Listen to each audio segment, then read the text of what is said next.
Development chances continues to rise in the tropical Atlantic. Plus, we have a new area to watch for the Gulf of Mexico. What's going on, guys? I'm certified meteorologist Jonathan Kegas. In this video, we're going to talk about 3 areas now that the National Hurricane Center has highlighted. We've been talking about 2 of these, and then that sneaky opportunity for the 3rd. Now the Hurricane Center has that one highlighted in the Gulf of Mexico. Before we break down all 3 of these entities, if you want to stay updated on all things weather, especially as we've entered the peak of hurricane season, you have to hit subscribe. Please do that. And if you find this content helpful, hit that thumbs up button. It really does help us out a lot. All right, so we are going to start from Africa and then work our way back to the Gulf of Mexico. So this big juicy wave that rolled off of Africa late last night has a 40% shot now for development. You see the thunderstorms blossoming around the Cabo Verde Islands, especially on the southern side. The one closer to the central Atlantic, in the central Atlantic, closer to the Caribbean, has a 50% chance now. The thunderstorm activity not as prolific, but you can still see that little swirl there. We're trying to get things developing out here.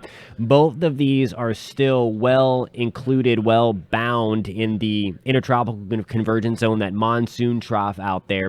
So it's going to still take some time for these things to kind of find themselves and develop. There's also this little thing. Pay attention to that one here towards Trinidad and Tobago, towards the Windward Islands.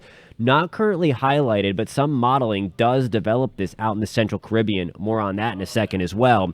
And then here is this sneaky area in the northern and western Gulf of Mexico. Right now, that tropical wave is kind of out here. It's kind of invisible. There's a lot of dry air eating away at those thunderstorms, but as it moves into an area much more favorable for development, we're going to likely see things try to get going. Again, I say try because it may run out of time because of the way it needs to come together.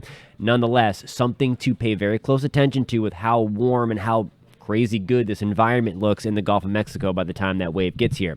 All right, so here is the one with a 50% shot to develop over the next few days. You can kind of make up that swirl. Again, both of these big clusters of thunderstorms still embedded in that monsoon trough. Again, they have to kind of detach from that before they can start to take advantage of the environment. Still, though, the environment not all that great. I'll show you some Saharan dust in a second. There's a lot of dry, dusty air to the north of these storms. That is likely why the kind of northern edge of this one's kind of eaten away, and we'll see what happens with this one as it kind of goes up in that direction. There's a lot of Saharan air chilling right off of the Sahara Desert.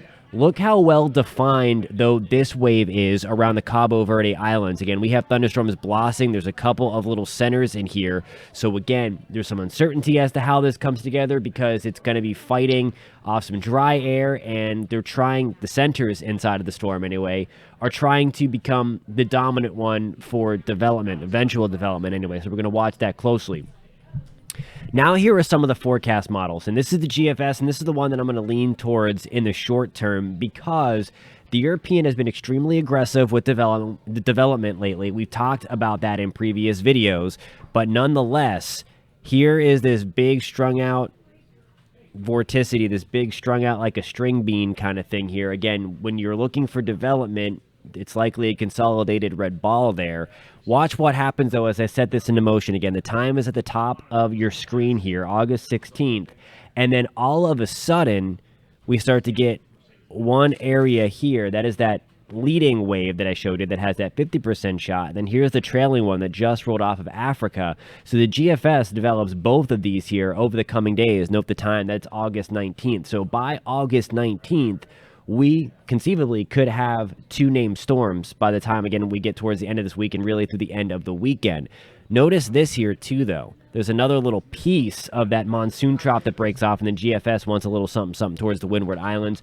That would not be that strong, but still something to pay attention to. Now, one thing I want to show you here, note this little kink. The wind's coming in like this, going up like here. Florida is likely going to see a rainy weekend, at least one of the 2 weekend days, likely Sunday, because of a tropical wave that is kind of hidden out there in the southwest Atlantic. Again, currently it's right about here, but it's going to slide through Florida. Once it does that, then it's going to have the opportunity to develop into something tropical, mainly out in this realm. Watch what happens. You kind of see that swirl. So now by August 21st, and I'm going to take this full here to get my head out of the way, and you can kind of see what's going on. there's a little something trying to develop here on August 21st in the central Gulf of Mexico. Now, I want to caution a couple of things here. Number one, be careful what you see with some crazy model runs being posted. They are out here. Number two, remember kind of what happened with some of the bigger storms. I'm going to say Harvey. This is likely not going to be that. But modeling struggles big time with these systems coming in like this and then ramping them up. So what appears to be a weak system, especially because you have the extra curve of the southwest Texas coastline, that helps to add a little bit of curl to the storm and gives it a little bit of spin to help it get going. It kind of like spins the top a little bit.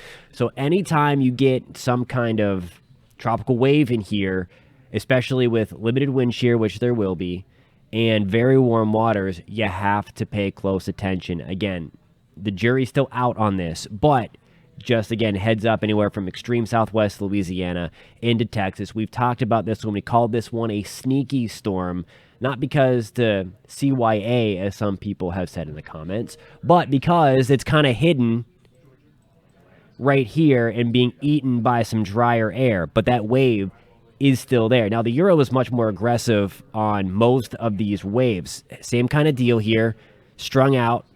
Again, we're looking for that red to kind of curl a little bit. Now, it really doesn't do much with that leading wave out in the central Atlantic, but it does develop the secondary one over Africa. Interesting to note, the Euro is also much more aggressive on the tropical wave that's headed to Florida on the 19th to 20th. You see it right here. It's still a wave. It does try to get it to curl just a little bit. This is likely not going to be anything significant for Florida in terms of any kind of tropical system. This may be a benefit for Florida to continue to get rid of some of the heat and to help everybody's lawns that have been under this extended heat wave. Nonetheless, something to watch. Now, the GFS does keep this thing kind of skirting land, so it does, or excuse me, the Euro keeps it right along land, so it really doesn't develop further into the western Gulf of Mexico. Still, though, something that we are watching closely over the next few days, and you see it there. The Euro continues to keep an active Atlantic here with a couple of extra storms kind of rolling off through the end of the month. And certainly this is what the Hurricane Center thought when they upgraded their forecast or increased those probabilities for an active season.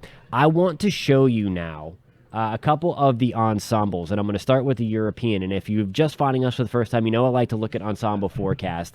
And basically, again, this is the perfect thing to look at this stage of the game because it's different initial conditions kind of put in to the forecast model when we don't know a lot of information about it, when the center is still trying to develop. You really can't bank on anything. If you don't know where the center is, you don't know where the storm is, you don't know where it's going to go.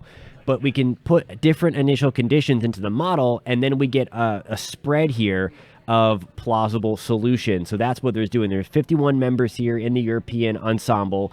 Each one of these members makes up the ensemble mean. So when you see all these L's on your screen, and I'll point them out here, this is going to be, all these L's are for the one over Africa, okay?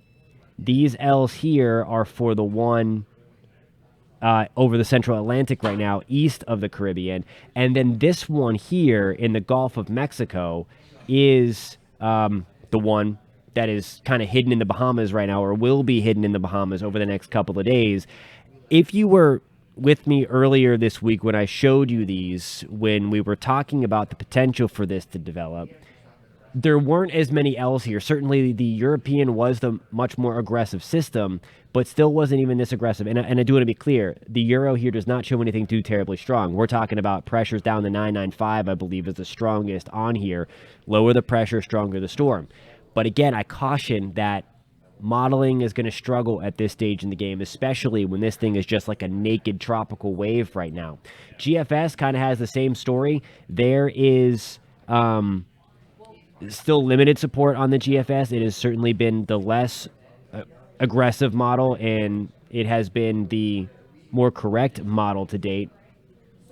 But also there's a lot going on with those other two waves. Got one here, got the one from Africa out here, and then there's even a little something trying to get going towards Central America. So both ratchet up activity.